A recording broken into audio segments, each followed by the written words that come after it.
Hello, everyone. My name is Dana Gentry, and this year I've had the pleasure of serving as a Public Engagement Fellow with the Center for Academic Innovation. I'm really excited to share with you the nature of my work throughout this year and to also describe a little bit of public engagement and what it looks like at the University of Michigan.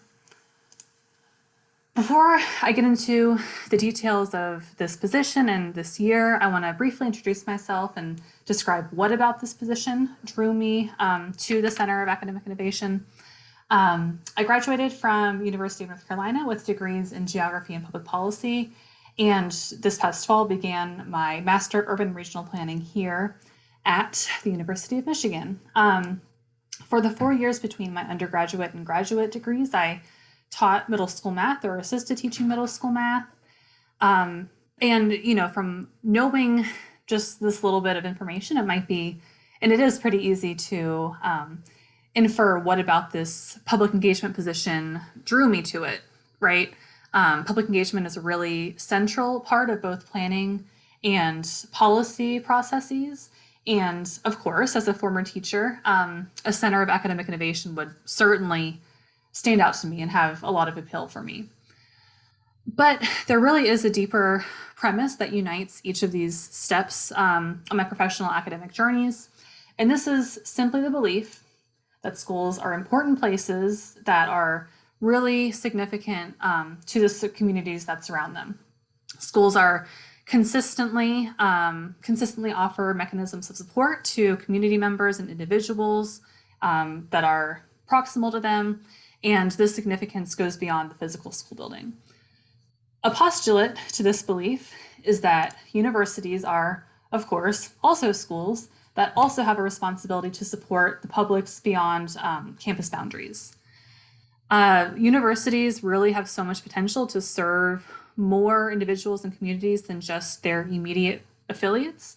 And this really gets to the mission of public engagement at the University of Michigan, in the Center for Academic Innovation, and honestly, public engagement within higher education as a whole.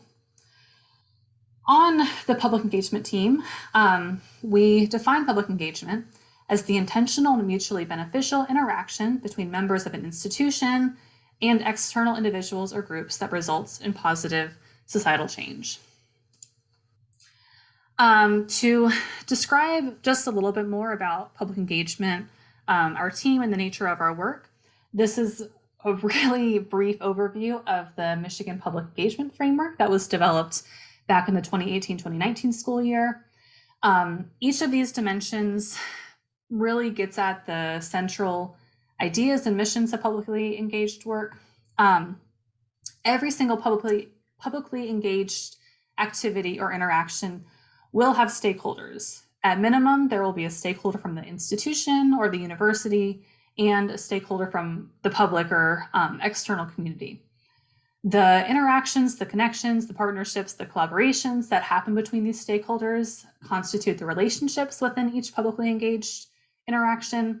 And the domains are the contexts in which these engagements happen. While every instance of public engagement will involve people and relationships, domains are where public engagement begins to diverge. It's where there starts to be differentiation between public engagement activities and what the missions and everything entail within public engagement. And the domains of this framework are really where I have lived throughout this entire year. It is really important to note and to emphasize that there are so many ways for university affiliates, whether that's students, faculty, staff, various departments, hospitals, museums, etc., all of that. There are so many ways for these programs to engage with and support the broader community. And there are so many ways to characterize activities that count as public engagement.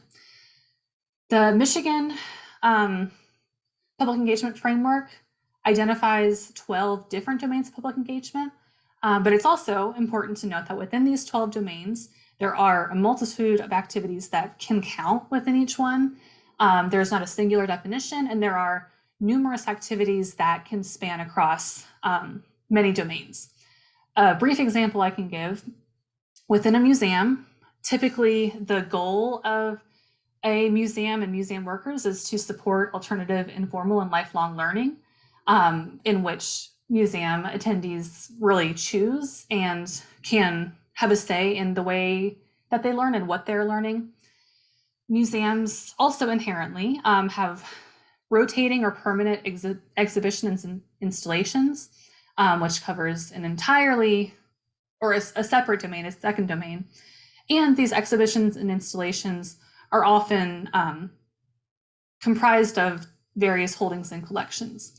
So already in one space, in one domain, or I'm sorry, in one museum, there are at least 3 domains that can count within these activities. Throughout this year, my primary project has been to articulate these differences, these nuances between each of the 12 domains. I have been and will continue to work on one-page domain explainers in which the mission, the processes, the goals, insights from practitioners, large-scale meanings, personal meetings, impacts and outcomes, all of that are funneled down into a public-facing explainer to define and describe each of the 12 domains. As a team, we really intend for these explainers to strike a balance between being educational, giving foundational information to someone that might be entirely new to the context of public engagement, while also giving some advice and insights to guide anyone that might wish to engage within that particular domain. The information sources of these explainers have primarily been taken from an interview series and survey responses that were conducted in fall of 2020. Each of these each respondent, each practitioner is associated with the University of Michigan, and we have interviews and survey responses that span each of the 12 domains. There is some literature review, however, because this is the Michigan Public Engagement Framework, it does make sense to root a lot of our research and discovery in the work of Michigan practitioners, even though we intend for the Michigan Public Engagement Framework to be applied in like a very wide range of contexts that are not necessarily specific to Michigan. And finally, we have, of course, had a lot of collaboration and brainstorming among the entire public engagement team. Each of us has varying degrees of expertise and knowledge about various domains of the 12. So it's been really a wonderful opportunity to kind of share insights and information among each other. The primary role that literature has played throughout this process comes from these articulations of goals. There are so many potential impacts, so many potential meanings that domains can fulfill, but there's one article in particular that really highlights 12 goals that can be very central to publicly engaged work. So we have taken inspiration from this article and used it to begin to give some visual representation of what these goals can look like within different grouped domains. One example that I will give that does relate to the museum example.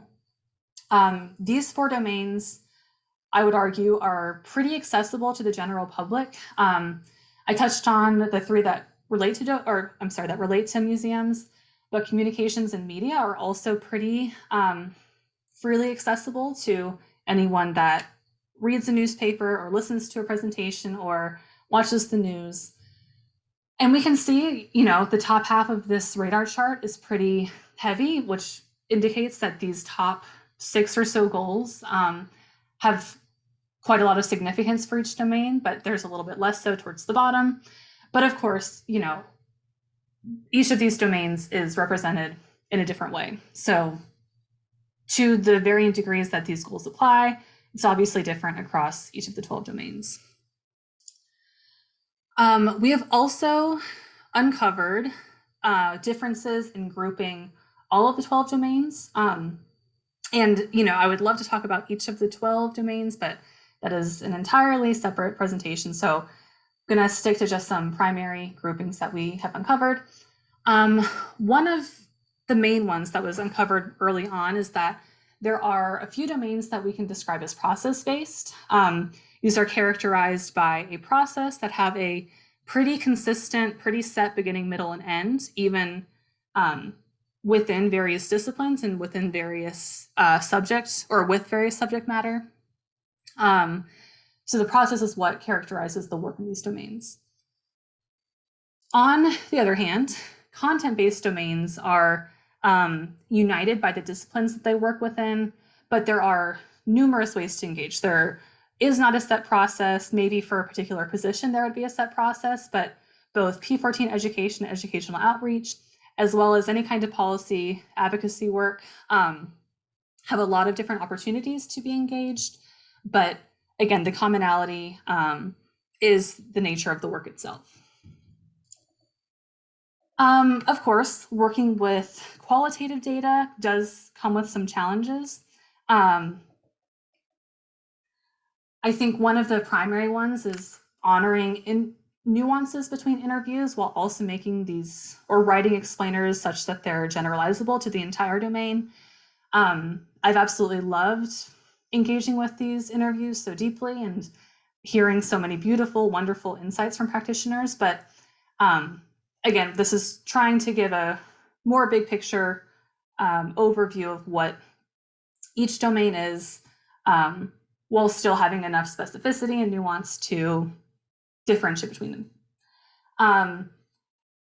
Along those same lines, this big picture kind of definition that applies to every activity in the domain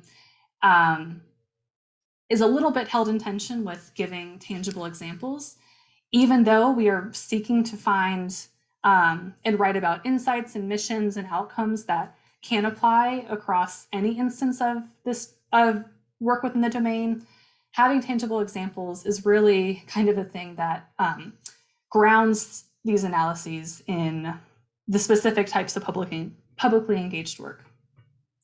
Of course, there are inherently going to be similarities among any kind of publicly engaged work. Yes, we talked a little bit about stakeholders and relationships, but even across the domains, so many of them prioritize humility, self-awareness, communication, setting expectations, being really clear about what the nature of the relationship. This is just true across many domains. And one of the things that we've done to parcel through so many of the things that come up so often is just how does empathy show up in one domain over another? Are they entirely separate manifestations? Are they entirely the same? What is the differentiation between two domains, even with the same value or characteristic? And finally, I've said before, each of us on the public engagement team have various degrees of engagement with each of these domains. Throughout, I've really wanted to be accurate and as correct as possible, even recognizing the limitations of my own knowledge. I've really loved and appreciate this position for the way that I've been able to learn about each of these 12 domains and kind of fill in the gaps of my own previous knowledge for each of them. But of course, there's always a desire to make sure that what has stood out to me in each interview, what I've taken away, what I've synthesized is accurate for a general description. With that said, there are some next steps. This project is continuing. We want to get survey data from practitioners to more accurately make the radar charts, the circular chart that I showed earlier. Also certainly want to check the correctness and to check the work that I've done to ensure that practitioners agree with the things that I've taken away from interviews.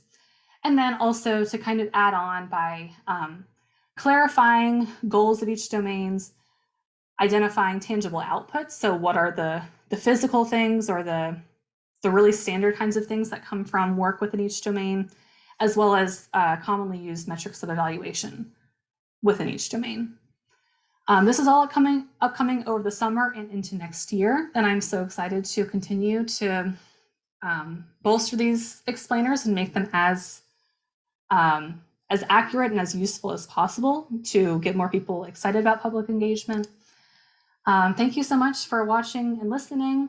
If you have any questions, any interest about the domains, or if you would like to contribute any kind of insight, you are more than welcome to. Please feel free to email me.